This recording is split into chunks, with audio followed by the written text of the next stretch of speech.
పిల్లలు ఈ రోజు మనం కొన్ని తమాషా పదాలు రాద్దామా? ఇక్కడ చూడండి కొన్ని తెలుగు పదాలు ఉన్నాయి కదా, ఇక్కడ కొన్ని ఇంగ్లీష్ పదం తీసుకొని ఇవన్నీ go go go go go go go. ఓకేనా?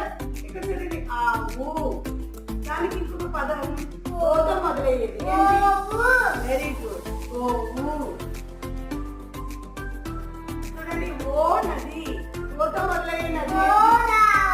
Very good, Godavari. ఇక్కడ చూడండి ఓ ఎడారి, గోతో మొదలయ్యే ఎడారి తెలుసా మీకు? గోబీ ఎడారి. మొర అంటే గోడు,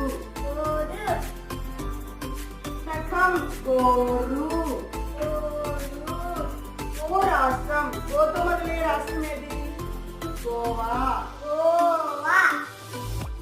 తర్వాత ఇది చూడండి, కృష్ణుని చెలికత్తెలు గోతో మొదలయ్యే